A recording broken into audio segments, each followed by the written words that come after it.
Today we're going to explore a fascinating phenomenon in cognitive neuroscience called dual task creativity. This is when engaging in a simple, unrelated task actually enhances your creative, problem-solving abilities. Let's start with what we observe.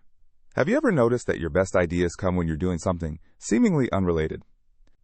Whether it's walking, doodling, or taking a shower, these simple activities seem to unlock creative insights. But why does this happen? Here's the paradox. Adding a cognitive load, what we call cognitive noise, actually improves creative performance rather than hindering it. The traditional view suggests that more focus and fewer distractions should lead to better creative output. But research shows this isn't always true. The reality is that a moderate cognitive load from a simple secondary task can actually enhance creative thinking. This defies our intuitions about how the brain works. Let's dive into the neuroscience. There are two key brain networks involved here: the default mode network and the executive control network. The default mode network is responsible for associative thinking and mind wandering. The executive control network handles focused attention and goal-directed behavior. Creativity emerges from the dynamic interplay between these two systems. There's an optimal level of cognitive load for creativity. Too little, and you're stuck in rigid patterns. Too much, and you're overwhelmed. Let me show you the mathematical relationship. Creativity C as a function of cognitive load L follows an inverted U-shape. This is negative A times L squared plus B times L plus C, where A, B, and C are positive constants. This relationship is known as the Yerkes-Dodson curve. It shows that moderate arousal or cognitive load produces optimal performance. The optimal cognitive load is B divided by 2A. This is where creativity is maximized. Research suggests that for creativity tasks, the optimal cognitive load is about 30 to 40% of your maximum cognitive capacity. Now let's look at how dual tasks affect your associative range. This is the breadth of concepts your mind can connect during creative thinking. The associative range, R, equals the baseline range, R0 plus alpha, times the noise level, N. The noise comes from the secondary task. R represents how far your mind wanders in semantic space. A larger R means you can make more distant and novel connections between ideas. Alpha is typically between 0.2 and 0.5. This determines how much the secondary task expands your associative range. Baseline associative range is about 100 semantic units. This is measured using word association tests and semantic distance metrics. For an activity like walking, the cognitive noise N is about 30 to 50 units. This is enough to expand your range without overwhelming you. Using typical values, the associative range becomes 100 plus 0.35 times 40, which equals 114 semantic units. That's a 14% increase in creative connectivity. But why does cognitive noise actually help? Let me explain the mechanism through what we call attentional broadening. In a purely focused state, your attention is narrow, and you only access closely related concepts. When you add a simple secondary task, your attention broadens, and you can access a wider network of associations. The key mechanism is breaking fixation. When you focus too intensely on a problem, you get stuck in one way of thinking. The secondary task interrupts this fixation. This is related to a phenomenon called stochastic resonance. Adding the right amount of noise to a neural system can actually enhance signal detection and pattern recognition. What does the experimental evidence show? Let's look at some key studies that demonstrate dual-task creativity. A famous Stanford study in 2014 found that walking increased creative output by an average of 60% compared to sitting. The creativity increase was 60% plus or minus 15%. This was measured using divergent thinking tests. Divergent thinking is the ability to generate multiple solutions to an open-ended problem. It's a key component of creativity. The researchers used the Guilford Alternative Uses test, where participants list creative uses for common objects like a brick or a paperclip. Participants generated significantly more creative and diverse responses while walking compared to sitting quietly. The effect persisted even after they stopped walking. Another study examined doodling during a boring task. Participants who doodled while listening to a monotonous message recalled 29% more information. The recall improvement was 29%. This suggests that doodling keeps you at an optimal arousal level for encoding information. Let me present a mechanistic model that explains how dual tasks enhance creativity. This involves several interconnected processes. The probability of a creative insight equals the integral from 0 to t of gamma times a times n with respect to time. Gamma is your cognitive flexibility, a is attentional state, and n is the noise level. This integral captures how creativity emerges dynamically over time as these three factors interact. It's not a static state, but a process. Cognitive flexibility gamma decays exponentially with time constant tau. This represents mental fatigue. Gamma equals gamma 0 times e to the negative t over tau.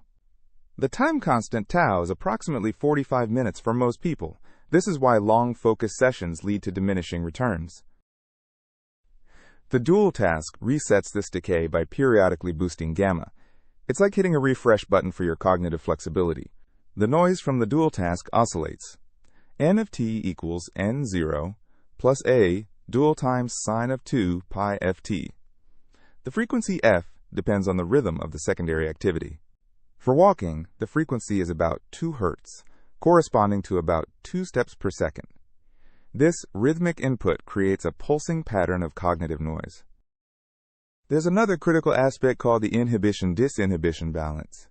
Your brain constantly filters out irrelevant information through a process called latent inhibition. With high inhibition, you filter out most stimuli, leading to focused but rigid thinking. With reduced inhibition, more information gets through, enabling broader associations and higher creativity. Inhibition level 1 equals I max times 1 minus beta n.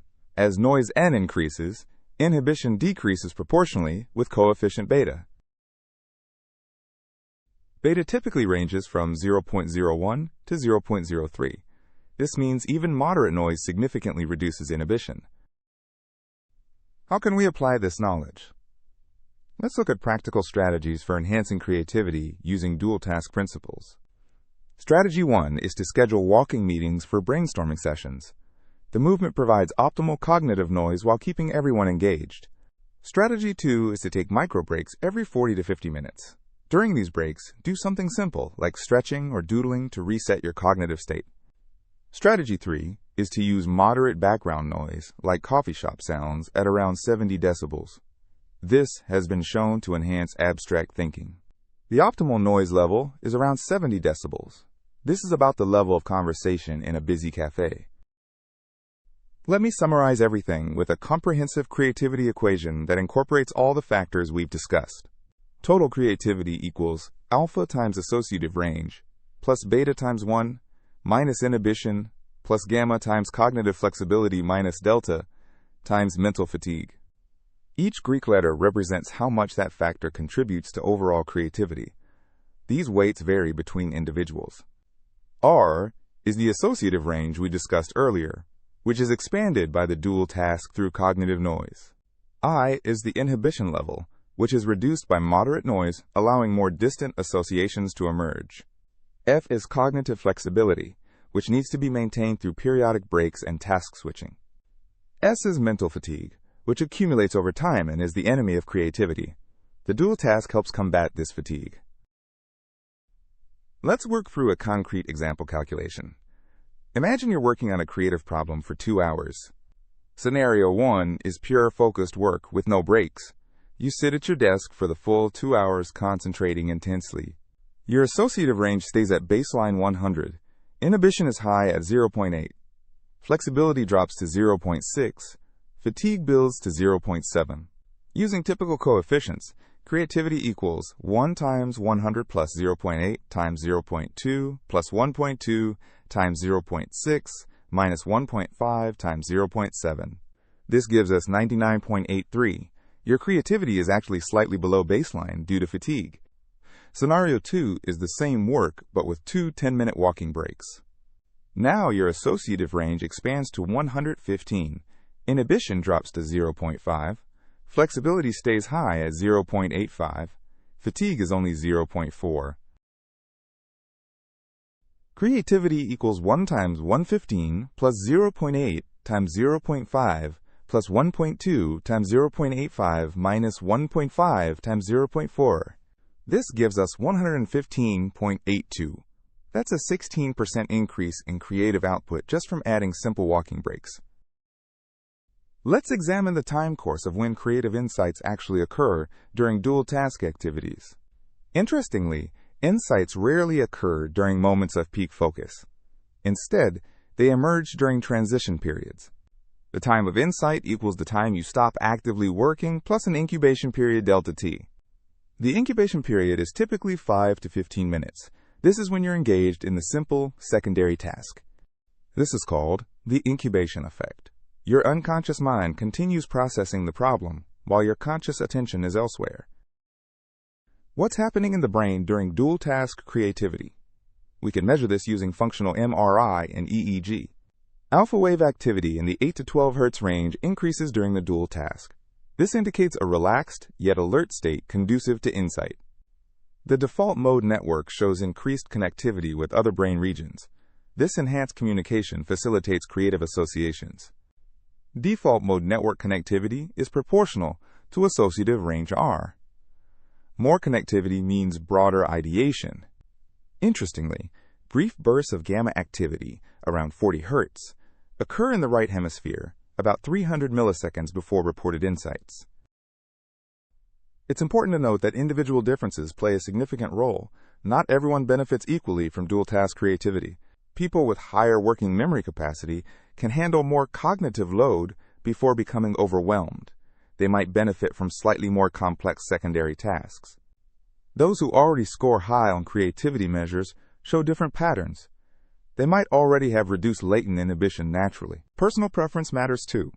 Some people find walking most helpful, others prefer doodling, and some like rhythmic music. What makes an ideal secondary task for enhancing creativity? Let me outline the key characteristics. The task should require minimal executive control. It should be something you can do almost automatically, like walking or simple drawing. Having a rhythmic component is beneficial. The rhythm entrains neural oscillations and creates predictable cognitive noise patterns. The task should occupy about 20 to 30% of your cognitive capacity. Any less and it's ineffective, any more and it becomes distracting. The emotional valence should be mildly pleasant or neutral. Negative emotions would interfere with the creative process. Let's address some common misconceptions about dual task creativity. Myth 1 is that more distraction is always better. This is false. There's an optimal level, and too much noise becomes counterproductive. Myth 2 is that you need complete quiet for creative work. Actually, moderate ambient noise can enhance certain types of creative thinking.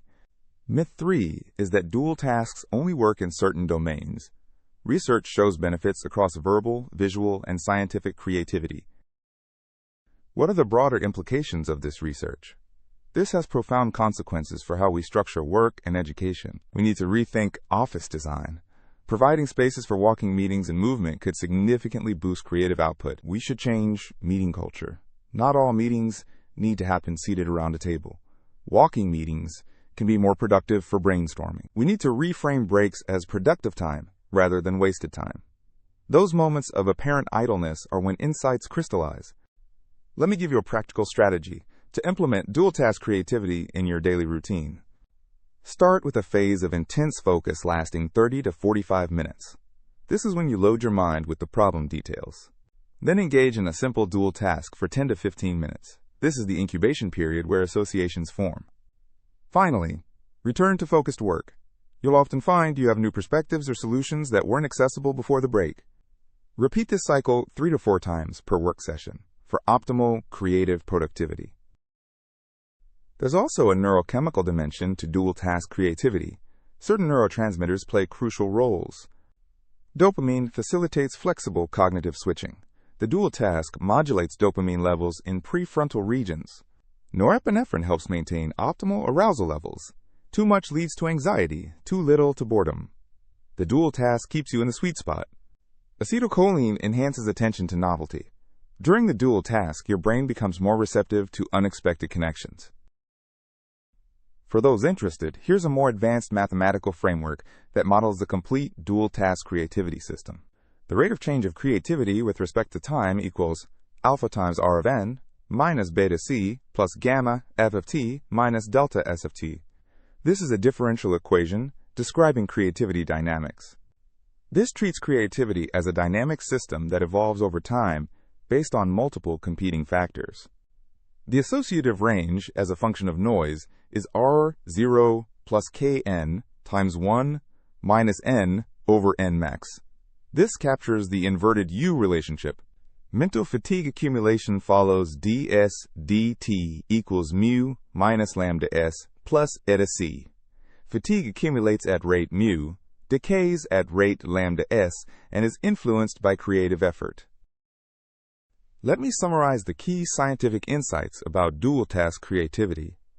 First, cognitive noise is not always detrimental. At moderate levels, it can enhance creative cognition by broadening associative range. Second, the brain needs balanced activation between focus and diffuse modes. Pure focus leads to rigidity, pure relaxation to lack of productivity. Third, simple rhythmic tasks that occupy 20 to 30% of cognitive capacity provide optimal creative enhancement. Fourth, timing is critical. The incubation period of 5 to 15 minutes during the dual task is when insights crystallize. Fifth, individual calibration is necessary. What works varies by person based on working memory capacity and baseline creativity. This field continues to evolve. Recent studies are exploring new dimensions of dual-task creativity. Current research is examining virtual reality environments where the dual task can be precisely controlled and measured. Future directions include personalized creativity enhancement algorithms that adapt the secondary task to individual neural signatures. Emerging research on neural feedback loops may allow real-time optimization of the dual task difficulty based on brain activity patterns.